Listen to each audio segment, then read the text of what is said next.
Hello, welcome. My name is JNA Aryee. I'm an early career researcher. I specialize in climate change, climate variability, and then particularly looking at the extremes and how they impact on lives. And so in today's tutorial, I'll be running you through the calculation of ENSO using Xarray.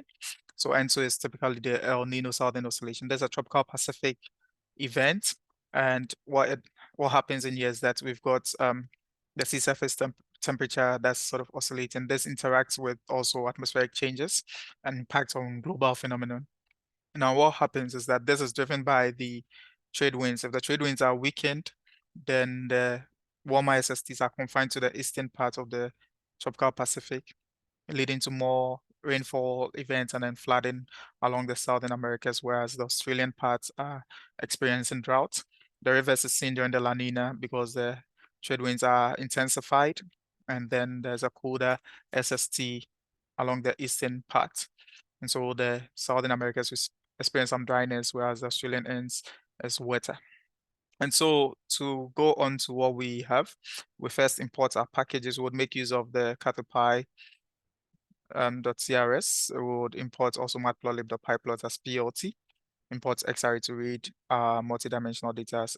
We import that as XR, and then from Python dataset, we import dataset to help us fetch our data from this global repo onto our local cache directory. And so there's some background on the various Nino indices, and we'll be focused on the 3.4, which is in the central part of the tropical Pacific. We generate some time series. Okay, so after pulling our data now, we make use of the Python data sets, and then we fetch the CESM2 SST data. We fetch that and then assign the path ID or the path that are whole path name to the file path. And then we make use of the xarray.open dataset to read the data from the file path. We do same for the grid variables called the data array area cell, which is the area of the grid cells, into the variable area cell. We merge the two, the data set and the data array, into a unit data set using xr.merge. And so that's our data set. And then what we do next is we select the data for the 3.4 region. So within the data set, we apply the .cell method. We specify the latitude to be the slice of -5 to 5, and then the longitude of a sliced region of 190 to 240. And this is our 3.4 data set. Okay. And then our SST is the TOS, the area of the grid cells is in the area cell.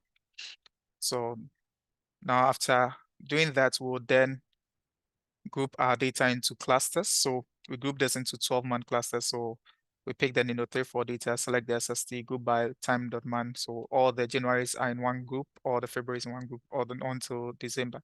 This easily helps us to perform the group-based climatology. So then we find the mean over the respective time given as the climatological value, subtract that from each individual component within the various clusters, their respective clusters, gives us the anomaly. Then we weight the anomaly by the area of the grid cell by applying the dot weighted method and find the mean over the latitude and longitude. And so this gives us the 3.4 index. Now, when we are done, this is a time series because we found the mean over the long and lat. Now we perform the rolling mean over the time series. So we apply the dot rolling on this index and set the window to 5, which is a 5-month window, and we center the rolling mean. So what we are saying is that for each 5-month window, when we find the mean, assign it to the central location. And so we plot the 3.4 index and then also the one that has been rolled over the 5-month window. You can equally see how it looks so nice here. So what we do next is to pick the SST from the 3.4 data, and then we find the standard deviation for that data set. And so this gives us just one value representing the standard deviation for the entire 3.4 Nino region. And we use that as a normalization. So divide the rolling mean by the standard deviation. That's a normalized rolling mean, which of course we can visualize here. And in order to highlight the La Nina and the El Nino and La Nina phase, we then use the field between, and we set our X as the time. We set the Y as using the Y method, we pull all the values that are greater than or equal to 0.4. And then we use the 0.4 as also the threshold of the lower limit And we use that to plot all the values above 0.4 or greater or equal, greater or equal to 0.4 in red. And for the ones less or equal to negative 0.4, we set that in blue. We plot also the time series itself, set a horizontal line at 0 at the 0.4, and then the negative 0.4 as demarcations for the El Nino and La Nina. And then we add the title. Thank you.